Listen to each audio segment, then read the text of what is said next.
यदि आपको 500 किलोमीटर की यात्रा करनी है और आप अपनी कार में की रात को हेडलाइट जब जलाते हैं तो आपको केवल 20 मीटर दिखाई देता है।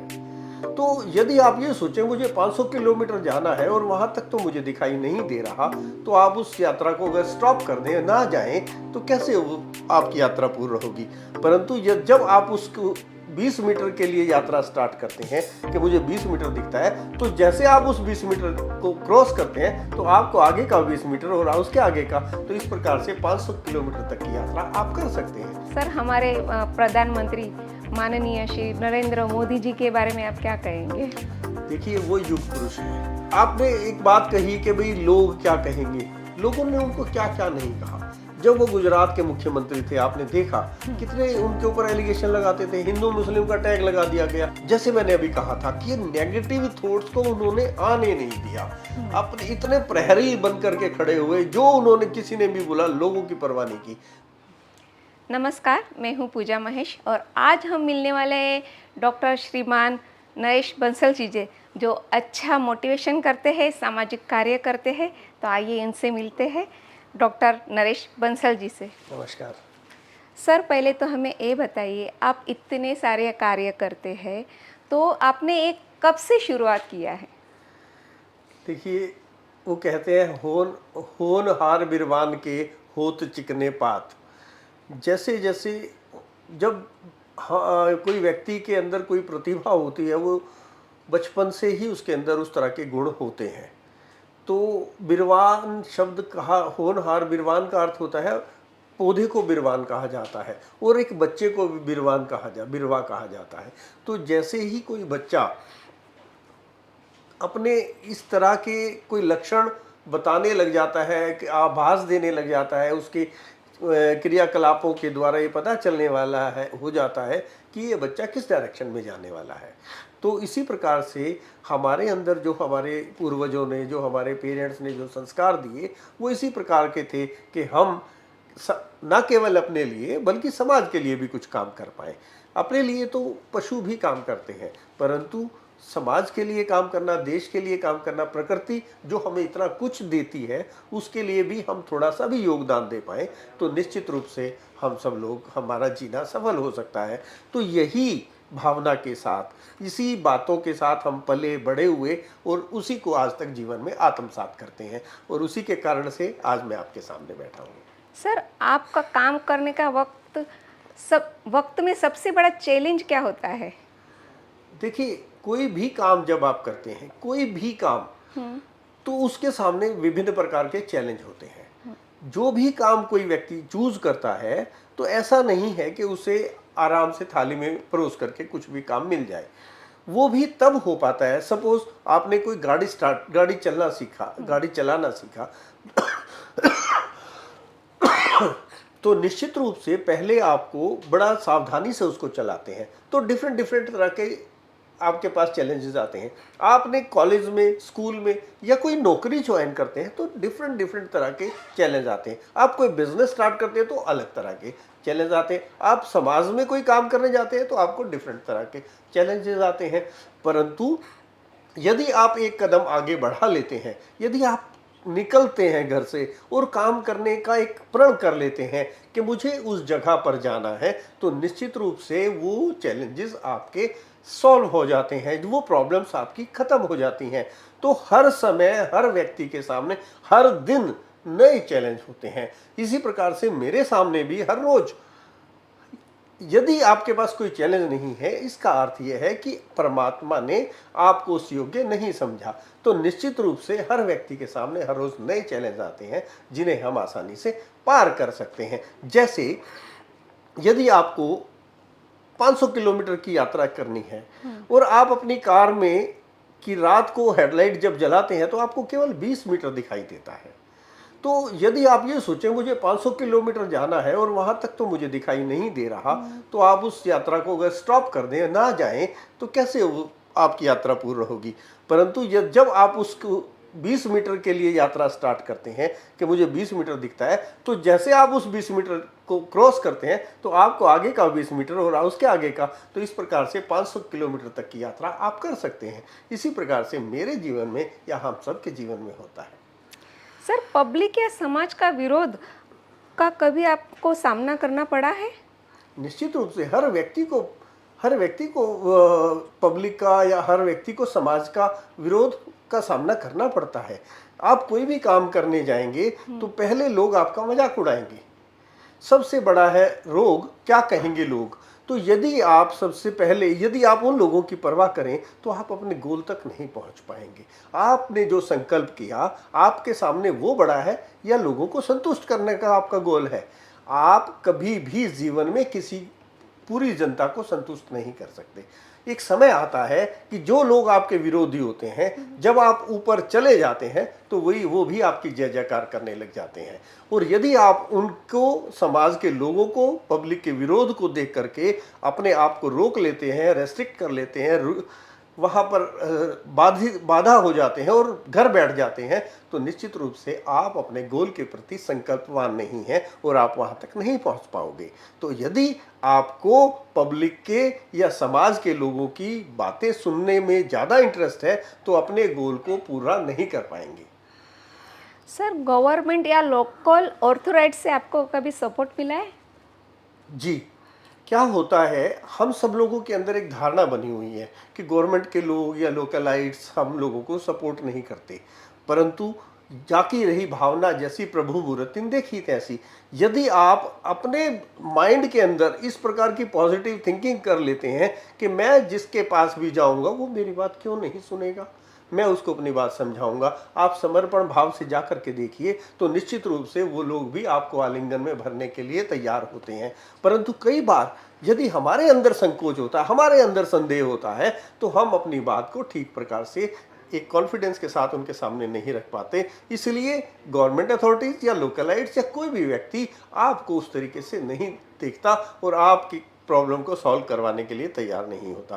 परंतु जब आप कॉन्फिडेंस से लबालब भरे हो, जब आप कॉन्फिडेंस से सरोवर हो, तो निश्चित रूप से वो लोग भी आपको आगे बढ़ करके काम करने के लिए तैयार बैठे हैं। सर, आपका इतना कॉन्फिडेंस है तो हमें भी बातें करना बहुत अच्छा लगता है। सब हम लोग आते हैं अभी सामाजिक घरेलू बातों पे। जैसे आपके हिसाब से पति पत्नी में जैसे झगड़ा होता है तो वो झगड़ा एकदम बहुत बड़ा स्वरूप ले लेता है, तो उसके बारे में कुछ कहेंगे सर? देखिए, झगड़ा होना बहुत स्वाभाविक क्रिया है। क्या है, इस धरती पे 800 करोड़ लोग रहते हैं, परंतु किसी का भी माइंड एक दूसरे के जैसा नहीं है, ना ही किसी का थंब इम्प्रेशन एक दूसरे के जैसा है। तो जब हमारे माइंड और हमारे थंब इम्प्रेशन एक नहीं है तो विचारों में मतभेद होना स्वाभाविक है, परंतु मनभेद नहीं होना चाहिए। यदि किसी व्यक्ति के बीच, यदि दो लोगों के बीच, हस्बैंड वाइफ के बीच यदि झगड़ा नहीं है, यदि विचारों में मतभेद नहीं है, इसका मतलब कुछ सही नहीं चल रहा है। ध्यान देना, यदि उन दोनों के बीच विचारों में मतभेद नहीं है या झगड़ा नहीं है तो इसका मतलब सब कुछ ठीक नहीं चल रहा है। एक दूसरे को दबाया जा रहा है या रिलेशन खराब ना हो जाए इस बात के डर से अपनी बात को रखा नहीं जाता। परंतु एक अच्छी तरीके से अपनी बात को रखने का यदि हुनर हो, अपनी बात को कहने का या कॉन्फिडेंस हो कि मेरी बात सामने वाले को मैं समझा पाऊंगा या उसकी बात समझने का मेरे अंदर जब साहस होगा, तो निश्चित रूप से वो झगड़ों को कम किया जा सकता है, सुधारा जा सकता है। परंतु मतभेद होना स्वाभाविक प्रक्रिया है, उसे झगड़े के रूप में ले लेना ये थोड़ा सा ओवर हो जाता है। यदि हम समझदार हो जाएं तो हम उस झगड़े को खत्म कर सकते हैं और एक दूसरे की बात का सम्मान कर सकते हैं। तो क्या सर आप ये मानते हैं कि ज़्यादातर झगड़े की वजह गलत फहमियाँ होती है, तो इसके बिल्कुल, बारे में क्या है? बिल्कुल, मैं आपको बताता हूँ, एक देखने का नजरिया होता है बात को। अधिकतर बातों में जैसे आपने कहा कि गलत फहमियां होती हैं, यह एक देखने का नजरिया होता है। दो महिलाएं आपस में बात करती हैं कि आज रात को मेरा पति घर आया, उसने 10 मिनट में खाना खाया और सो गया, मेरी रात एकदम से खराब गई। हाँ, it was a very bad night for me. दूसरी औरत ने कहा हमारे को तो बहुत मजा आया। क्या हुआ, मेरे पति आए और वो हम बाहर खाना खाने के लिए गए और बाहर खाना खाया हमने खूब, और फिर मस्ती से टहलते हुए आए, रात में कैंडल जलाई और हम बड़े आराम से कैंडल लाइट के अंदर रोमांटिक रूप से सोए। अब वही उनके पति आपस में बात करते हैं ऑफिस में। वो क्या कहते हैं, पहला पति कहता है कि यार मेरी रात बहुत अच्छी गई क्योंकि कल जाकर के बहुत स्वादिष्ट खाना बना हुआ था, मैंने शांति से खाना खाया और आराम से सो गया। और वही दूसरा व्यक्ति कहता है कि यार कल की मेरी रात बहुत भयानक रात थी, मैं यहाँ से घर गया तो वहाँ जाकर के देखा कि लाइट नहीं है, बड़ी मुश्किल से तैयार हुए, बाहर खाना खाने के लिए गए, बाहर जब खाना खाया तो इतना बिल आ गया कि हमारे पास वापस घर आने तक के पैसे नहीं थे। लटकते पटकते हम घर में गए तो वहां पर भी बिजली नहीं थी, मोमबत्ती जला करके किसी तरह से रात काटी। तो ये हम सबके देखने का नजरिया है।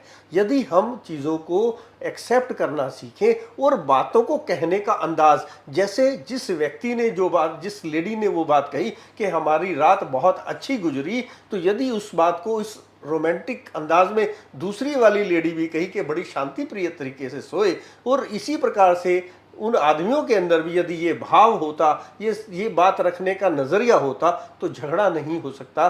तो अपनी उसके अंदर से फिर हमारे को पॉजिटिव एनर्जी उत्पन्न होती, जो हमारे शरीर के लिए, हमारे स्वास्थ्य के लिए और यहाँ तक कि हमारे दिमाग के लिए भी बहुत लाभदायक होती। तो आप पति पत्नी को और कौन सी अच्छी सलाह देंगे कि आपस में झगड़ा ना हो, अच्छी तरह से रहे? देखिए, रिलेशनशिप के बारे में मैंने बहुत बोला है, आज फिर से आपने ये बात बोली है और सब लोगों के अंदर ये भावना रहती है कि देखिए, रिलेशनशिप न केवल पति पत्नी की रिलेशनशिप, यदि किसी के साथ भी है, आप हस्बैंड वाइफ हैं, बहन भाई हैं, मदर है, सास बहू का बहुत झगड़ा सुनते थे, या किसी नेबर के साथ झगड़ा है, कलीग्स के साथ झगड़ा है, तो ABC ऑफ रिलेशनशिप में आपको समझा देता हूँ। तो जब आप ABC सीख जाएंगे तो मैं नहीं समझता कि आप XYZ को एक्सेप्ट नहीं कर सकेंगे। A stands for acceptance. You have to accept your spouse, accept your friend, accept your colleague, accept your maternal mother और maternal father। आपको जिसके साथ भी रिलेशनशिप की बात हम कर रहे हैं उनको एक्सेप्ट करना है। जब आप एक्सेप्ट कर लेते हैं कि वेदर ही इज बैड और गुड, वेदर ही और शी इज टॉल और शॉर्ट, लंबा है, छोटा है, काला है, मोटा है, कैसा भी है, अपंग है, कुछ भी है, यदि आप उसको स्वीकार कर लेते हैं तो आपके पास कोई ऑप्शन नहीं बच जाती उसके अंदर कमियां देखने की। Second, B stands for bonding. जब आप किसी को एक्सेप्ट कर लेते हैं तो आपकी बॉन्डिंग अपने आप बननी शुरू हो जाती है, तो उसके साथ बॉन्ड बन जाता है, और वो बॉन्ड ऐसा है कि इस जन्म नहीं, जन्मों जन्मों का बॉन्ड बन जाता है। C stands for caring. जब आप किसी के साथ एक्सेप्ट हो गया, किसी को आपने एक्सेप्ट कर लिया, उसके साथ बॉन्डिंग होगी, उसके साथ एक तड़का केयरिंग का कर लगा दिया जाए, जैसे मदर अपने बच्चों को करती है, जैसे फादर अपने बच्चों को करते हैं, हस्बैंड और वाइफ एक दूसरे को केयर करते हैं, उसकी छोटी छोटी बातों का ध्यान रखना शुरू करते हैं, तो निश्चित रूप से लाइफ बहुत सुंदर हो जाती है, एक सुंदर बगिया के फूलों की तरह से महकने लग जाती है। इसी प्रकार से और भी DEF जितने भी बातें करेंगे, आपके अंदर ABC को सीख लिया तो निश्चित रूप से आपका रिलेशनशिप बहुत सुंदर फूलों का गुलदस्ता हो जाने वाला है। सर, हम ये जानना चाहते हैं, आजकल सब पत्नियां ये कहती है कि हमारे पति का अफेयर है, एक्स्ट्रा मैरिटल अफेयर है, उसके बारे में आप क्या कहेंगे? क्योंकि बहुत सारी पत्नियां उसकी वजह से एकदम बेचैन रहती है और पूरा दिन उनका बस वही सोच में निकल जाता है। जी, देखिए, आपने जैसे कहा कि वो उनको शक रहता है। देखिए, शक पत्थर तक को तोड़ देता है। दो कारण होते हैं एक्स्ट्रा मैरिटल अफेक्ट के। एक तो ये होता है अफेयर के, एक तो ये होता है कि जब एक दूसरे को वहाँ पर बॉन्डिंग नहीं मिलती, आप उसको उसकी अपने स्पाउस की बात को उसको केयर नहीं करते, उसके साथ अच्छे से दृष्टि भी आपकी ठीक नहीं होती, जैसे ही आते उसको सारा शक की निगाह से देखते हो, उसको अच्छे से आप ट्रीट नहीं करते हो, तो वो क्या करता है, जब वो बाहर निकलता है तो उसको दूसरे लोगों के अंदर सिंपैथी मिलती है, कुछ लोग उससे प्यार से बात करते हैं, ही और शी कोई भी। तो जब उनके साथ कोई प्यार से बात करता है, कोई उनके साथ अच्छे से बात करता है, तो वो धीरे धीरे उसके साथ ओपन होने लग जाते हैं, उसके साथ केयरिंग की मोड में आ जाते हैं, एक्सेप्टेंस की मोड में आने लगते हैं। और यहाँ पर जहाँ पर उनका संबंध है, वैवाहिक संबंध है, वहाँ पर क्या होता है कि वहाँ पे उनको और भी हमेशा चोर नज़र से देखा जाता है, उनके ऊपर ज़्यादा दृष्टि ऐसी रखी जाती है, शक किया जाता है, बात बेबात पर उनको सफाई देनी पड़ती है। तो उससे वो तंग आ करके वो बाहर जब किसी के साथ कोई उनके दुखती रग पर, उनके शरीर पर उनको कोई हक करता है, कोई उनको सिंपैथी देता है, तो उसमें उसको प्यार नज़र आता है। धीरे धीरे वो चीज़ सत्य भी होने लग जाती है। तो हमें हमेशा पॉजिटिव सोचना चाहिए। यदि हम पॉजिटिव सोचते हैं कि नहीं और उसका केयर करते हैं, एक्सेप्ट करते हैं कि ये मेरा पति है या मेरी पत्नी है, उसके बाद उसकी बॉन्डिंग उसके साथ केयर करते हैं, तो वो हम उस चीज़ को अपने आप को भी समझा सकते हैं। परंतु यदि आप किसी नेगेटिव थॉट के बारे में सोचते ही रहेंगे तो निश्चित रूप से आपका क्या होने वाला है, आपका पतन होना निश्चित है। और उसको भी आप सेटिस्फाई नहीं कर सकते, क्योंकि आप हमेशा इसी डिलेमा में रहते हैं कि उसका कहीं चल रहा है तो उसके साथ आप 100% ओके नहीं हो पाते। चाहिए क्या? चाहिए ये कि आपके अंदर कोई भी नेगेटिव पॉजिटिव थॉट्स, सबसे पहले यदि आपको किसी पहाड़ पर चढ़ना है तो क्या करेंगे? क्या होना चाहिए? जोश होना चाहिए, जुनून होना चाहिए, क्या होना चाहिए? धगश होनी चाहिए। लेकिन नहीं, सबसे पहले पहाड़ होना चाहिए जिस पर आप चढ़ने वाले हैं। तो यदि आपको अपने अपने वैवाहिक जीवन को सुगंधित बनाना है, सही बनाना है, तो आपकी एक दृष्टि होनी चाहिए कि ये मेरा ये दृष्टिकोण है कि मैं ऐसे इसके साथ ऐसे मेरा पार्टनर होना चाहिए। वो आपके दिमाग में मैनिफेस्ट होना चाहिए कि मेरा ऐसा वैवाहिक जीवन होना चाहिए। फिर उसके साथ उसके अनुभूति उसको करानी पड़ेगी कि मैं इसके साथ ऐसे व्यवहार करूं। यदि आप उसे हर समय शक की निगाह से देखेंगे तो वो कब तक सफाई देगा या देगी? वो कब क्या करेगा? वो घर आएगा तो वो सोचेगा कि ये मेरे साथ ऐसा ही व्यवहार होना है। वो आएगा, खाना खाएगा या खाएगी, उसके बाद वो टाइम पास करने के लिए आए और बाहर जा कर के उसको सुकून मिलता है। तो हमें अपनी नेगेटिव थॉट्स को भारत पाकिस्तान की सीमा बना देना चाहिए, जैसे कोई भी घुसपैठिया, कोई भी दुश्मन अंदर अटैक ना कर पाए। तो यदि हमारे दिमाग के अंदर कोई नेगेटिव थॉट नहीं आता तो क्या होगा? पॉजिटिव थॉट से हमने भरना है। और थॉट्स भी कितनी देर के लिए हमारे अंदर होना चाहिए? ये नहीं है कि आपने दिन में आधा घंटे के लिए, 20 मिनट के लिए, 15 मिनट के लिए पॉजिटिव थॉट्स किए, बाकी की आप 24 घंटे में से 23.5 घंटे आप नेगेटिव रहेंगे तो उसका कुछ असर नहीं होने वाला। जैसे आप डाइटिंग की बात करें, किसी ने अपने सेहत मेंटेन करनी है, आप सुबह का लाइट भोजन लेते हैं, अच्छा सा प्यारा सा भोजन लेते हैं, बहुत पौष्टिक भोजन लेते हैं। दोपहर में आप पिज़्ज़ा खाते हैं, बर्गर खाते हैं, ऑयली फूड खाते हैं, छोले भटूरे खाते हैं या वट एवर इट इज, तो उससे डाइटिंग कैसे होगी? किससे क्या फ़र्क पड़ने वाला है? नहीं होने वाला है। तो इसी प्रकार से आपके अंदर जो दिमाग के अंदर जो नेगेटिव थॉट्स हैं उनको स्ट्रांगली रेजिस्ट करना है कि भाई मेरी ये तो भारत पाकिस्तान की सीमा है, यहाँ से कोई घुसपैठिया नेगेटिव थॉट अंदर ना आ पाए। जब उसके अंदर आप पॉजिटिव थॉट्स से भरे होंगे तो निश्चित रूप से आपका वैवाहिक जीवन बहुत सुंदर, सुखद, सुखमय हो जाए। तो सर अभी ये हमारी घरेलू बातें हो गई। अभी हम आते हैं मोबाइल की। आजकल जो मोबाइल का क्रेज़ है बहुत ज़्यादा बढ़ गया है, तो आप मोबाइल के बारे में क्या कहेंगे? मोबाइल निश्चित रूप से बहुत अच्छी चीज़ है। हर चीज़ के दो पहलू होते हैं, एक अच्छा पहलू होता है, एक बुरा पहलू होता है। अच्छा पहलू ये है कि सब चीज़ें, सारी इंफॉर्मेशंस या कोई भी टेक्निक, पहले आपको अखबार चाहिए था, पहले आपको टीवी में न्यूज़ चाहिए थे, पहले आपको कोई भी नॉलेज लेनी थी वो बहुत मुश्किल से मिलती थी, बड़ी बड़ी लाइब्रेरीज़ को और बुक्स को खोजना पड़ता था। आज 1 क्लिक के ऊपर आपको सब कुछ उपलब्ध हो जाता है। और आपको कोई एंटरटेन चाहिए, कुछ भी चाहिए तो आपको मोबाइल में हमेशा मिल जाता है। अब हम क्या करते हैं कि उसका नेगेटिव भी इफेक्ट ले लेते हैं। उसके जो ये तो हो नहीं सकता कि केवल आपको धूप ही धूप मिले, छांव मिले ही ना, या छांव ही छांव मिले, धूप मिले ही ना, या केवल दिन ही दिन मिले, रात मिले ही ना। परंतु जो चीज़ होती है उसके अच्छी होती है, उसके बुरे इफेक्ट भी आपके साथ आते हैं। यदि आप किसी भी चीज़ में इंटरेस्ट रखते हैं तो निश्चित रूप से आपको उसी के अंदर खोए रहते हैं। परंतु एक और बात है, जिस चीज़ को आप पसंद करते हैं, यदि उस चीज़ को, उस काम में आप लगे रहते हैं, यदि आप घंटों मोबाइल देखते हैं तो निश्चित रूप से आप जो भी चीज़ उसमें देख रहे हैं वो चीज़ आप उसको पसंद करते हैं, तो उसमें आपको थकान नहीं होती, उसमें आपको परेशानी नहीं होती। परंतु बाकी की फैमिली को ऐसा लगता है कि पूरा दिन ये मोबाइल में लगाया हुआ है या लगी हुई है, लेकिन उसको उस चीज़ में आनंद आ रहा है और वहाँ से वो कुछ ना कुछ क्रिएटिविटी भी कर ले और वहाँ से उसको पॉजिटिव डायरेक्शन में ले जाए, तो निश्चित रूप से वो एक अच्छा क्रिएटर बन सकता है। सर आजकल के बच्चे भी बहुत ज़्यादा मोबाइल से जुड़े हुए हैं, तो बच्चों को आप क्या कहना चाहेंगे, क्या सलाह देंगे? देखिए, बच्चों के लिए भी यही सेम बात है, वो लोग भी बड़ी इन्फॉर्मेटिव बातें भी कर सकते हैं और धीरे धीरे जैसे जैसे वो ग्रो होते हैं तो उनको अच्छे बुरे का ज्ञान हो जाता है। उसको हम इतना शक की निगाह से या इस तरह से ना देखें कि इससे कुछ, देखो देने वाले कौन है, पेरेंट्स ही तो देने वाले हैं। मैं ये काम कर लूँ जब तक तुम ये मोबाइल देख लो। हाँ। तो जब हम उनको इस आदत के लिए डाल रहे हैं तो निश्चित रूप से निकालना भी हमें ही होगा। अब उनको बड़े प्यार से उनको समझा करके कि ये वाली चीज़ अच्छी वाली है, उसको जब आप उन चीज़ों की ओर ले करके जाएंगे तो निश्चित रूप से वो क्रिएटिविटी की ओर बढ़ सकते हैं।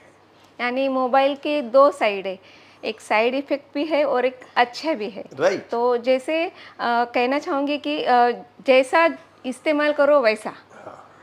Thank you sir. सर अभी एक और मुद्दा है, जैसे विधवा। राइट। आज समाज बहुत आगे बढ़ चुका है, लेकिन और भी बहुत सारी बातें हैं जो समाज सह नहीं सकती है। जैसे एक विधवा लेडीज है, उसकी शादी उसे वापस करनी चाहिए या नहीं? क्यों नहीं करनी चाहिए? विधवा होना उसके हाथ में नहीं है और ये उसका खुद का निश्चय है, उसका खुद की सोच है कि उसे करनी चाहिए या नहीं।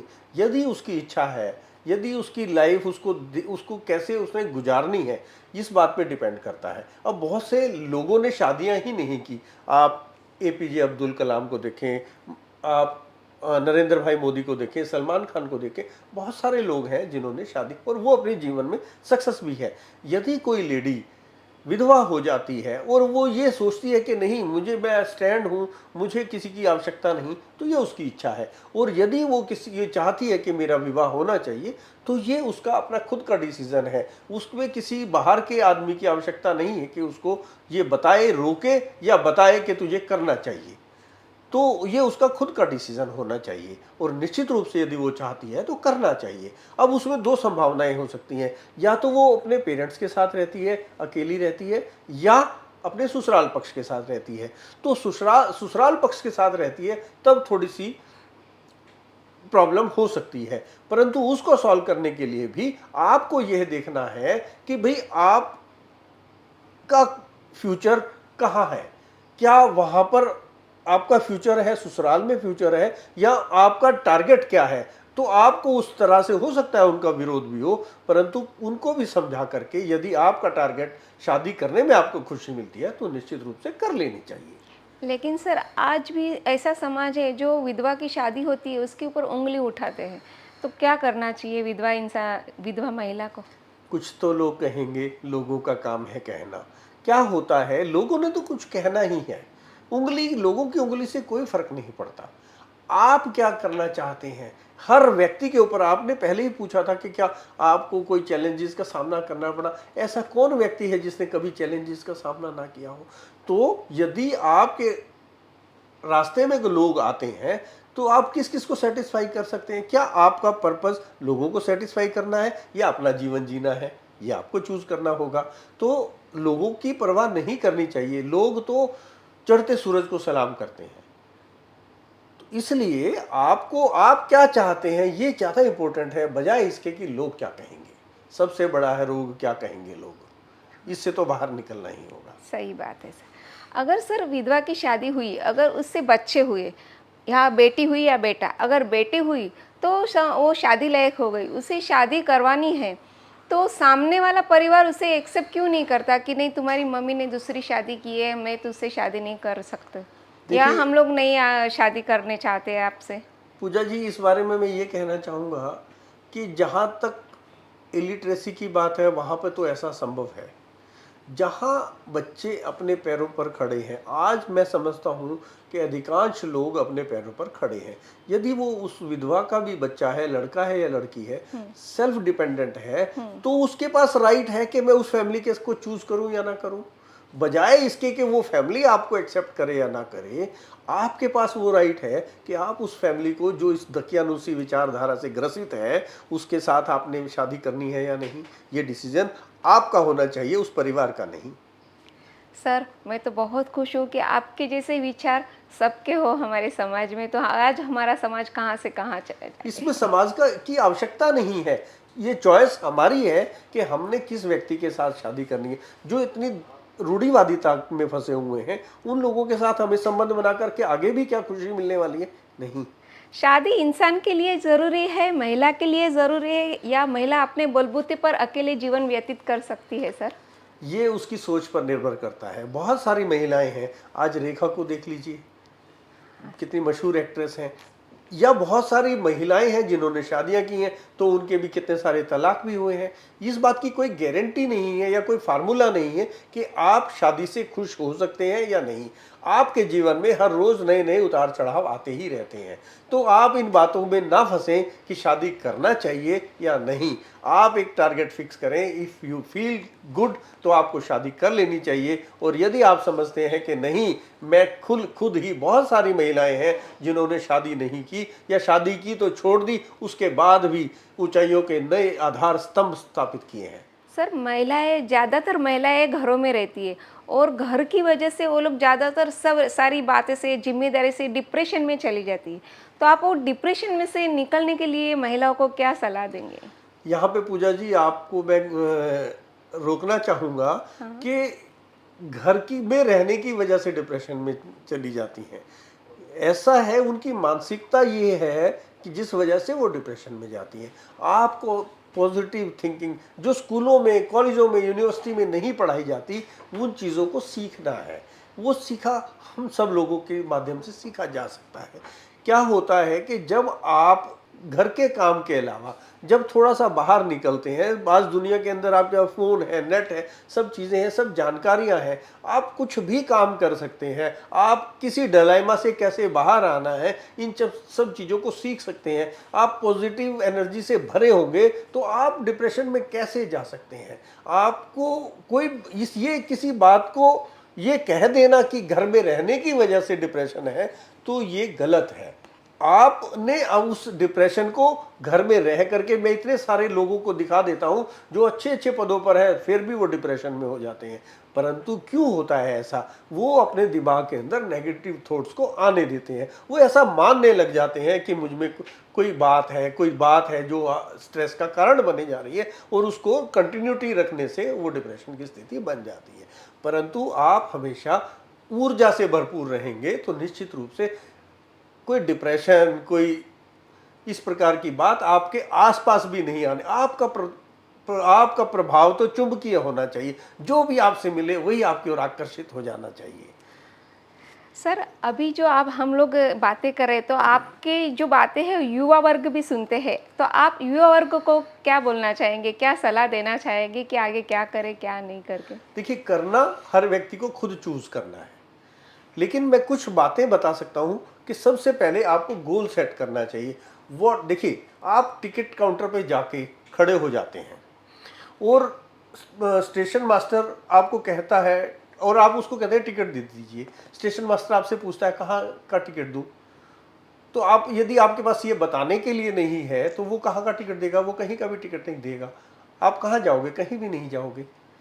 तो आपको सेट करना होगा। आपको जब जीवन में 500 किलोमीटर भी जाना होगा तो आपको ये सेट करना होगा कि मैं यहाँ से बैठूंगा, वहाँ जाऊँगा। तो तब आपका जीवन का केवल 500 किलोमीटर की यात्रा के लिए भी आपका गोल सेट होना चाहिए, आपकी तय होना चाहिए कि आपने क्या करना है। और जीवन को हम इस तरह से छोड़ देते हैं कि जहाँ जिंदगी ले जाएगी वहाँ चले जाएंगे। तो जीवन में आपने, हमारे युवा साथियों ने क्या करना है, इस बात का निर्धारण कौन करेगा? वो स्वयं करेंगे। अब निर्धारण कैसे करना चाहिए? क्या आप उस बात को, जैसे मैंने शुरू से कहा, होनहार बिरवान के होत चिकने पात, यदि आपको उस चीज़ से क्या अट्रैक्शन है, हर व्यक्ति के पास नई दिशा निर्देश होते हैं, नई चीज़ें होती हैं, उस अलग अलग व्यवहार होता है, तो उसको कई बार हम पेरेंट्स क्या करते हैं कि तुम्हें डॉक्टर बनना है, तुम्हें इंजीनियर बनना है, तुम्हें आर्किटेक्ट बनना है, तुम्हें पायलट बनना है, तुम्हें सरकारी नौकरी करनी है, तुमने सेना में जाना है। तो हम लोग उनको गाइड करते हैं, पेरेंट्स लोग अपने बच्चों को गाइड करते हैं, परंतु बच्चों को फोटोग्राफर बनना पसंद है, बच्चों को क्रिएटर बनना पसंद है, बच्चों को और बहुत सारी नई नई चीज़ें जिनको हम पेरेंट्स जानते भी नहीं हैं वो करना पसंद है। तो हमें क्या चाहिए, बच्चों को क्या चूज करना है, हमारे डायरेक्शन से नहीं चलना चाहिए। पेरेंट्स को भी ये बात बड़ी भली भांति समझनी चाहिए कि हम बच्चों को फोर्स ना करें। आपने 3 इडियट्स देखी होगी। हाँ। तो क्या हुआ था, वो फोटोग्राफर बनना चाहता था, कोई कुछ बनना चाहता था, तो उनको उनके पंखों से उड़ने देना चाहिए, तो तभी वो जा करके सक्सेसफुल होंगे। तो पहली चीज आपको गोल सेट करने चाहिए। गोल सेट कैसे करना चाहिए, आपको क्या पसंद है वो उस डायरेक्शन में जाना चाहिए। पेरेंट आपके कई बार ऐसा भी होता है कि आप अपने किसी दोस्त को देख करके या किसी बड़े आदमी को देख करके किसी फिल्म स्टार से प्रभावित हो जाते हैं, किसी की एक्टिंग से प्रभावित हो जाते, तो आप सोचते हैं कि वो वाला काम कर लेना चाहिए, परंतु क्या आपकी अंदर से वो आवाज आ रही है, या आप किसी को देख करके ऐसे झूठे आकर्षण में आकर के फंस रहे हैं। तो इस बात का बड़ी सावधानी से, पूर्वक तरीके से ये बात समझ लेनी चाहिए। जब इस बात को समझ लेंगे तो आप जो भी चूज करेंगे वो 100% सक्सेस होने की गारंटी है। तो आप गोल कैसे बनाएंगे ये मैंने बताया। तो उन गोल को पाने के लिए कैसे करना चाहिए आपको, जैसे आपने मैग्नीफाइंग ग्लास देखा होगा। क्या होता है मैग्नीफाइंग ग्लास, उसको आपने बहुत शरारतें भी की होंगी कभी बचपन में। हाँ। क्या होता था, उससे चीजों को बड़ा करके देखा जाता है, परंतु यदि उसको एक पॉइंट पे रख के और कांस्टेंट देखा जाए, कांस्टेंट कर दिया जाए, तो उससे पेपर को भी जलाया जा सकता है। हाँ। अब देखो, सूरज वही है और मैग्नीफाइंग ग्लास वही है, और आपने उसको पकड़ा तो उसको कागज में भी आग लग पकड़ जाती लेती है। है। और परंतु यदि आप उसको पेंडुलम की तरह से हाथ को हिलाते रहेंगे तो क्या पूरा दिन में आग लग सकती है? नहीं। लग सकती। तो जब आपने गोल बना लिए और आपने उसको तय कर लिया कि मुझे जीवन में जाना कहाँ है, तो उसका फोकस जब तक नहीं करते ना मैग्नीफाइंग ग्लास का, तब तक आग नहीं लगती। तो आपको अपना फोकस, अपना हाथ को, अपने दिमाग को इधर उधर नहीं जाने देना, फिर आपको अपने फोकस पे ध्यान रखना है, तो आपका गोल सेट हो गया। तो जो हमारे युवा साथी जो नया काम करना चाहते हैं, जो कुछ भी जीवन में चाहते हैं, सबसे पहले आप उनको सेलेक्ट करो कि आपको क्या करना है, कैसे करना है। इसका तरीका मैंने आपको बताया कि आप किस बात से, आपके अंदर से क्या निकल करके आ रहा है, आप उस बात की स्टडी करें, उस बात को लेकर के अपने काम को स्टार्ट करें। फिर मैंने आपको बताया कि किस तरह से गोल सेट करने हैं, फोकस करना है, कंसिस्टेंसी के साथ काम करेंगे तो आप निश्चित रूप से आगे चले जाएंगे। कई बार ये भी बात आती है कि भाई हमें दूर का दिखाई नहीं देता, तो उसके बारे में भी मैंने बताया कि आप केवल 20 मीटर अगर आपकी गाड़ी से दिख रहा है तो उससे भी आप मीलों लंबा सफर तय कर सकते हैं। तो जब आप इस बात को लेकर के पॉजिटिव थॉट के साथ आगे बढ़ते हैं तो निश्चित रूप से आप अपने गंतव्य तक, अपनी सफलता के चरम तक पहुंच सकते हैं। बहुत अच्छा मोटिवेशन करते हैं सर आप। और एक सवाल सर, अभी भारत और पाकिस्तान का जो वॉर हुआ था उसके बारे में भी हमें थोड़ा बताइए सर। भारत पाकिस्तान के विषय में भी मेरी वीडियोस आई हैं।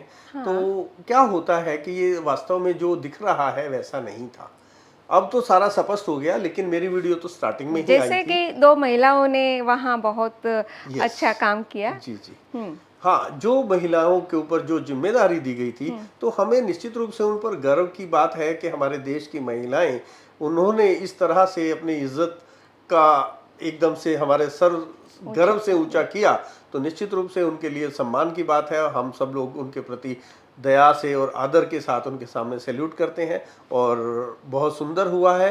और निश्चित रूप से आगे भी हमारी सेना बहुत अड़िग है और समझदार है और बहुत ही सशक्त है। किसी प्रकार की कोई घबराने की ज़रूरत नहीं है। सबकी भावनाएं आपके साथ जुड़ी हुई हैं और पूरा देश आपके साथ लगा हुआ है। तो उन महिलाओं के लिए विशेष रूप से सल्यूट अगेन एंड अगेन।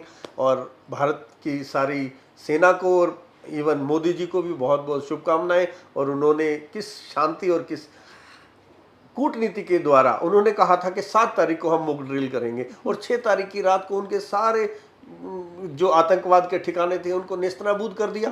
तो निश्चित रूप से पूरे विश्व के अंदर आज भारत का परचम लहराया है, उसके लिए हृदय की गहराइयों से धन्यवाद देते हैं। सर, हमारे प्रधानमंत्री माननीय श्री नरेंद्र मोदी जी के बारे में आप क्या कहेंगे? देखिए वो युग पुरुष है। आपने एक बात कही कि भाई लोग क्या कहेंगे, लोगों ने उनको क्या क्या नहीं कहा। जब वो गुजरात के मुख्यमंत्री थे, आपने देखा कितने उनके ऊपर एलिगेशन लगाते थे, हिंदू मुस्लिम का टैग लगा दिया गया, ये अशांति का, आतंकवादी का, पता नहीं किस किसने क्या क्या कहा। उनको चोर कहा प्रधानमंत्री बनने के बाद, कभी चोर कहा, चोर ही चौकीदार हो गया, कभी कुछ जो शब्द भी उनके खिलाफ आया उन्होंने उसको पॉजिटिविटी में, जैसे मैंने अभी कहा था कि नेगेटिव थॉट्स को उन्होंने आने नहीं दिया। अपने इतने प्रहरी बन करके खड़े हुए, जो उन्होंने किसी ने भी बोला लोगों की परवाह नहीं की। अमेरिका ने उनको उनका वीजा कैंसिल कर दिया कि आप अमेरिका नहीं आ सकते, उनकी ऐसी छवि बना दी गई थी कांग्रेस के टाइम में। लेकिन आज वही अमेरिका पलक पावड़े बिछा करके मोदी जी का स्वागत करता है, इंतजार करता है कि कब मोदी जी की निगाहें हमारे देश की तरफ आ जाएं। तो पूरा, ना केवल अमेरिका, पूरा वर्ल्ड आज मोदी जी के ऊपर निगाहें गड़ा करके बैठा है। उधर चाइना डर के, ये जो युद्ध हुआ ये इसी वजह से तो हुआ कि कहीं मोदी जी के नेतृत्व में भारत ही चाइना को ना पिछाड़ जाए। इस वजह से डर करके उसने पाकिस्तान को मोहरा बनाया और यहाँ आकर के हमसे लड़ाई की। तो क्या सर आप चाहेंगे कि जितने भी दिन मोदी जी है हमेशा वही प्रधानमंत्री रहे? हम तो यही चाहेंगे, परंतु मोदी जी की क्या इच्छा है हम लोग, मैं समझता हूँ मोदी जी के पास बहुत बड़ा विजन है जो अभी हम वहां तक नहीं पहुंच सकते। उन्होंने क्या करना है, किस तरह करना है, ये वही जानते हैं। 2016 में उन्होंने कह दिया था कि पानी और खून साथ साथ नहीं बह सकता, तो ये विजन उनका उस समय था। हाँ। 8-9 साल के बाद उन बात को उन्होंने रिपीट किया, उस समय से उनकी तैयारी चल रही थी। उन्होंने लाल किले की प्राचीर से बोला बलूचिस्तान बहुत अच्छा कर रहा है, हम उसका समर्थन करते हैं। तो आज बलूचिस्तान पाकिस्तान अलग होने के लिए तैयार बैठा है। तो ये बातें उनके दिमाग में पहले से चल रही हैं। तो आज हम उन सूरज को दिया दिखाने की हिम्मत हम कैसे कर सकते हैं। उन्होंने सिंध के बारे में बोला, अच्छा हुआ। तो किस जो जो चीज़ें उनके दिमाग में चल रही हैं वो किस प्रकार से उनको क्रियान्वित करते हैं, ये निश्चित ही बहुत ही गर्व की बात है और बहुत ही सरप्राइज की भी बात होती है हमारे लिए। हम जिन बातों को सोचते भी नहीं है वो इम्प्लीमेंट हो जाती है। सर नरेंद्र मोदी जी और राहुल गांधी जी दोनों में लोग कंपेयर कर रहे हैं, इसकी वजह क्या है? वो लोगों की बात है। जब तक राहुल जी हैं तब तक मोदी जी को बहुत ज्यादा मेहनत करने की जरूरत नहीं है। वो खुद ही कोई ना कोई अपनी वाणी के द्वारा, कोई अपनी बातचीत के द्वारा वो कोई ऐसी बात कह देते हैं कि पब्लिक उसी के खिलाफ हो जाती है। और मोदी जी तो है ही वाक्पटुता में भी और हर तरीके से भाव भंगिमाओं से या किसी तरह से कार्यों को क्रियान्वित करने में या अपनी किसी भी बात को जो सामने वाला नेगेटिव बोलता है उसको भी उसको पॉजिटिव शीशे में उतार लेते हैं। तो कंपैरिजन तो कहीं कुछ नहीं है। जब तक राहुल जी हैं मोदी जी को ज़्यादा मेहनत करने की जरूरत नहीं है। सर आजकल लोगों की आदतें बहुत सारी है, तो आदतें हमारे जीवन में क्या प्रभाव डालते हैं? हम नेगेटिव उसमें लेते हैं कि भाई नेगेटिव आदतों से क्या असर पड़ता है और असली अच्छी आदतों से क्या फ़र्क पड़ता है और आदतें कैसे डालनी चाहिए। क्या होता है, हम सब लोग जीवन में टाल मटोल करते हैं, बातों को टाल देते हैं, चीज़ों को टाल देते हैं, कल पर छोड़ देते हैं, कल देख लेंगे। तो ऐसा जीवन में हम सब लोग करते हैं, मैंने भी किया है और आपने भी किया है। तो होता क्या है, जब हम अपनी ये हमारी आदत बन जाती है टाल मटोल करने की, तो होता क्या है, वो हमारी शरीर की सारी एनर्जी को, ऊर्जा को, हमारी हैप्पीनेस को ऐसे ख़त्म कर देती है जैसे पानी से भरा हुआ कोई टैंक के अंदर कोई सुराख हो जाए तो उस पूरे पानी को ख़त्म कर देता है। तो ऐसी टाल मटोल की आदत हमारी इस तरह से नुकसान करती है। ये आदतें हमारी पड़ती कैसे हैं और कब से पड़ती हैं, कैसे वो बनती हैं।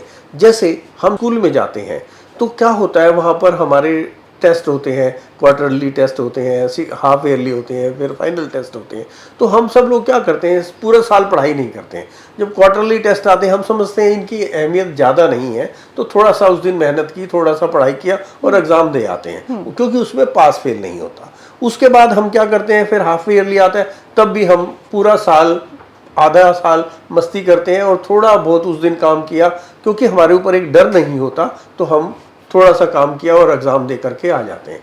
इसी प्रकार से फिर हम बाकी के 6 महीने भी जब फाइनल टेस्ट होते हैं उस दिन भी हम बहुत ज़्यादा तब तक भी पढ़ाई नहीं करते हैं। वहाँ लास्ट के 1 हफ्ते में पढ़ाई की और हम अपने एग्ज़ाम दे करके आ जाते हैं। तो ये होता क्या है, यूं कह लो नर्सरी से लेकर के और ग्रेजुएशन तक की या जो भी हम काम करते हैं तब तक की हमारे जीवन में इसी प्रकार की आदत पड़ती जाती है। अपने काम को टाल मटोल कर दिया और लास्ट के दिनों पर छोड़ देते हैं और उस दिन हम मेहनत करते हैं तो वो हमारी जीवन पर्यंत वो आदत बन जाती है। जैसे जब भी हम फिर जॉब में जाते हैं तो हम उस समय काम नहीं करते हैं जब हमें डेली रूटीन में काम करना होता है, तो हम उसको पोस्टपोन करते रहते हैं। जिस दिन टारगेट होता है, जब टारगेट पूरा करना होता है, महीने का एंड होता है या कोई और बात होती है, या जो लोग आपने देखा होगा इंश्योरेंस बहुत ऐसे टाइम पे किया जाता है या डेडलाइन आती है तब सब लोग काम करते हैं। हम सब लोग, कई लोग व्यापारी होते हुए या कुछ लोग ऐसे, आप देखेंगे बिल, कोई बिजली का बिल भरना है, पानी का बिल भरना है, इनकम टैक्स भरना है, हाउस टैक्स भरना, कुछ भी भरना है, आप देखेंगे लास्ट वाले दिन सबसे ज्यादा भरा जाता है। क्यों? उसके बाद लगता है कि भाई अब दंड लग जाएगा, ये छूट खत्म हो जाएगी, तो हम लोग उस दिन तक कोई ध्यान नहीं रखते। तो ये आदतें हमारे को जीवन भर बन जाती हैं, तो उसका हमें केवल नेगेटिव इफेक्ट आता है। करना क्या चाहिए? हमें हर रोज अपने काम को डिवाइड कर करके बांटना चाहिए, तभी हम सक्सेस हो सकते हैं। मैं एक बहुत इंटरेस्टिंग स्टोरी सुनाता हूँ। हाँ, बोलिए सर। एक किसान था, वो किसान बहुत अच्छे से मेहनत करता और बहुत अच्छी फसल होती, वो फसल को बेचता और खुशहाल रहता। धीरे धीरे करके उसने बहुत सारी जमीनें इकट्ठी कर ली, हर जब भी फसल आती कुछ और जमीन खरीद लेता। अब उसको ऐसा लगा कि इतनी सारी फसल को तो मैं अकेला नहीं बो सकता, तो उसने क्या किया, उसने इंटरव्यू लिया और कुछ लोगों को बुलाया कि भाई मेरे को आदमी चाहिए जिससे कि मेरी फसलें मैं और अच्छी से कर पाऊं। तो बहुत सारे लोगों को बुलाया, किसी का भी जवाब उसको संतुष्ट नहीं कर पाया। एक व्यक्ति आया, उसने बड़ा अटपटा जवाब दिया, परंतु उसको रख लिया गया। जानना चाहेंगे क्या जवाब दिया? हाँ, चाहेंगे सर। उसने कहा कि I go to sleep when the wind is blowing. जवाब बहुत अटपटा था कि जब हवा चल रही हो तो मैं सोता हूँ, या तूफान चल रहा हो तो मैं सो जाता हूँ। हाँ। तो जवाब अटपटा था, परंतु उस व्यक्ति ने उसे रख लिया। काम धीरे धीरे ठीक से चल रहा था, वो ठीक से काम भी कर रहा था। एक दिन वास्तव में तूफान आ गया। व्यक्ति जो फार्मर था वो घबरा गया। उसने सोचा कि अब क्या होगा। वो उस व्यक्ति के पास जो उसने रखा था उसके पास गया, वो देखा तो वो सो रहा था। उसने उसको उठाया, उसने कहा था कि सर मैंने तो पहले दिन ही कहा था कि I will go to sleep when the wind is blowing. मैं तो जब तूफान आएगा तो मैं तो सो रहा होऊंगा, मैंने तो आपको पहले दिन ही कह दिया था। अब वो व्यक्ति और घबरा गया कि यार ये मैंने क्या कर लिया। अब वो कहता है चलो अब मैं तो खुद जाकर के, ये फसलें तो मेरी हैं, ये तो नौकरी पे रखा हुआ व्यक्ति है, ये मेरी फसलें तबाह हो जाएंगी, मेरे पशु पक्षी ये जो मेरे पाले हुए हैं ये सब इधर उधर हो जाएंगे। मैं इनकी जाकर के खुद देखता हूँ, खुद इनकी सेवा करता हूँ, खुद इनको सुरक्षित स्थान पर पहुंचाता हूँ, अपनी फसलों को ढकता हूँ। जब वो खेतों में जाता है तो देखा कि सब कुछ काम तरतीब से किया हुआ था, पशु अलग से सेफ जोन में थे, फसलें ढकी हुई थी। तो कहने का भाव क्या है कि यदि आप अपने काम को तूफान वाले दिन के नहीं आपने काम करना, तूफान आने से पहले आपको अपना काम करना है, ताकि आप जब तूफान आए तो चैन से सो पाओ। तो यही हमारी आदतें हैं जो हमें धीरे धीरे धीरे धीरे हर रोज काम करेंगे तो निश्चित रूप से जब आपको चुनौती आएगी, प्रॉब्लम आएगी, तो आप उसको आराम से ठीक कर पाओगे। सर, अभी जो लोग बहुत सारे एटीट्यूड में रहने लगे हैं, तो आप एटीट्यूड के बारे में क्या कहेंगे? जैसे कि लोगों का नजरिया अलग हो जाता है एटीट्यूड के बारे में, तो एटीट्यूड क्या है? एक बार एक टीचर ने एक बच्चे को एक सेब दिया, फिर एक और सेब दिया, फिर एक और सेब दिया, फिर एक और सेब दिया, और उस बच्चे से पूछा कि तुम्हारे पास कितने सेब हैं? बच्चे ने कहा 5। टीचर ने कहा नहीं, दोबारा बताओ। उसने कहा मैम 5। उसने दोबारा से एक सेब दिया, फिर दोबारा से एक और दिया, फिर दोबारा से एक और दिया, फिर दोबारा से एक और दिया। तो उसने पूछा अब आपके पास कितने सेब हैं? बच्चे ने कहा 5। मैडम ने कहा ध्यान से बताओ। उसने कहा 5। मैडम ने फिर दोबारा से वो सेब ले लिए, फिर एक सेब दिया, फिर दूसरा सेब दिया, तीसरा सेब दिया, चौथा सेब दिया, और फिर पूछा आपके पास कितने सेब हैं? तो बच्चे ने कहा 5। अब मैडम फ्रस्ट्रेट हो गई। उसने प्रिंसिपल को बुलाया और कहा मैम मैं देखो इनको कब से सिखा रही हूँ, कब से समझा रही हूँ, ये मानता नहीं। फिर प्रिंसिपल मैडम ने एक सेब दिया, फिर दूसरा सेब दिया, तीसरा दिया, चौथा दिया। फिर उनसे पूछा कि बेटे आपके पास कितने सेब हैं? तो बच्चे ने फिर वही जवाब दिया 5। तो प्रिंसिपल ने कहा अब मैं आपको टॉफी देती हूँ। एक टॉफी दी, दूसरी दी, तीसरी दी, चौथी दी। तो उसने पूछा बताओ कितनी टॉफी हैं? उसने कहा 4। तो बोले फिर सेब 5 कैसे हो गए? सब हैरान। तो टीचर ने कहा क्योंकि मैम एक सेब मेरे पास ऑलरेडी है। आपने पूछा कि मेरे पास कितने सेब हैं, तो मेरे पास 5 सेब हैं। तो यही बात हम सबके नज़रिए पर है कि हम वही, हमारा फोकस उधर ही रहता है कि हम देखना क्या चाहते हैं, सुनना क्या चाहते हैं। हम ये जानना ही नहीं चाहते कि दूसरा व्यक्ति भी सही हो सकता है। हम फ्रस्ट्रेट हो जाते हैं, हम दुखी हो जाते हैं, हम तनाव में आ जाते हैं। हमें ये समझना चाहिए कि ये व्यक्ति ये बात कर रहा है तो इसके पीछे इसका कारण क्या है। तो निश्चित रूप से हमारा नज़रिया इस तरह से होना चाहिए कि हम दूसरे की भावनाओं को, दूसरे की बात को समझ पाएं। यदि हमारे विचारों से मेल नहीं खाती तो भी हमें उसको समझने का प्रयास करना चाहिए। आपको दिल्ली से बॉम्बे जाना है। हाँ। और आप बॉम्बे से ही आई हैं? हाँ, बॉम्बे आपने दिल्ली से बॉम्बे जाना है। हाँ। और आपकी गाड़ी है 4 बजे की। आप 4:05 पर स्टेशन पर पहुंचते हैं। हाँ। तो आप क्या कहेंगे? क्या मैं कितनी कहेंगे? लेट हूँ? हाँ, बहुत लेट हूँ मैं। नहीं, आप क्या कहेंगे? मैं 5 मिनट लेट हूँ। 5 मिनट लेट हूँ। पर आप वास्तव में 5 मिनट लेट नहीं हैं। मैं नज़रिए के विषय में आपको बता रहा हूँ। हाँ। आप वास्तव में 5 मिनट लेट नहीं हैं। देखिए, अब अगले दिन गाड़ी आएगी 4:05, अगले दिन गाड़ी उसी समय आएगी, तो आप 24 घंटे लेट हैं। आपका ध्येय प्लेटफॉर्म पर जाने का नहीं था, आपका ध्येय बॉम्बे जाने का था। तो वहां जाने के लिए अगली गाड़ी 1 दिन बाद आएगी, तो आप 24 घंटे लेट हैं। यदि आपको वहां किसी की बर्थडे में जाना है, हाँ। तो आप 1 साल लेट हैं। अच्छा। यदि आपको कोई नौकरी या इंटरव्यू के लिए जाना है तो आप 4, 6, 8 महीने लेट हैं। यदि आपको किसी की शादी में जाना है तो आप जीवन भर लेट हैं। और यदि आपको किसी की मैयत में जाना है तो आप जीवन भर कभी उसकी मैयत में नहीं जा पाएंगे। तो ये बात केवल 5 मिनट की नहीं है। जनरली हम ये सोचते हैं, हमारा नज़रिया ये रहता है कि हम केवल 5 मिनट लेट हैं। हमारा ध्येय, हमारा टारगेट स्टेशन पर पहुंचना नहीं, हमारा उद्देश्य हमारे लक्ष्य तक पहुंचना था, जिससे हम 5 मिनट नहीं, 1 दिन, 1 महीना, 6 महीने, 1 साल या कभी जीवन तक भर ना पहुंचना है। तो यदि हमारा नज़रिया, यदि हम उन 5 मिनट की वैल्यू करना सीख जाएं, यदि हम अपने समय की वैल्यू करना सीख जाएं, उसके प्रति हमारा नज़रिया ये हो जाए 5 मिनट नहीं, मैं ये जीवन का मेरा टारगेट हिट होने से रह गया, तो हम निश्चित रूप से अपने जीवन को, अपने समाज को, अपने आप को एक अच्छे मुकाम पर ला करके खड़ा कर सकते हैं। सर, आप इतनी अच्छी बातें करते हैं, लेकिन हमारे पास वक्त की बहुत कमी है। हम और भी बातें करेंगे। जैसे कि आप देख रहे हैं, हम हर बात में हमारे नरेश बंसल जी आगे है, हर बात के उनके पास सॉल्यूशन है, बहुत अच्छा मोटिवेशन करते हैं। तो हम वही चाहते हैं, ना उम्र की सीमा हो, ना जन्म का हो बंधन। ऐसे ही हमारे नरेश बंसल जी आगे बढ़ते रहे। बस बहुत बहुत धन्यवाद कहना चाहते हैं सर। नमस्ते।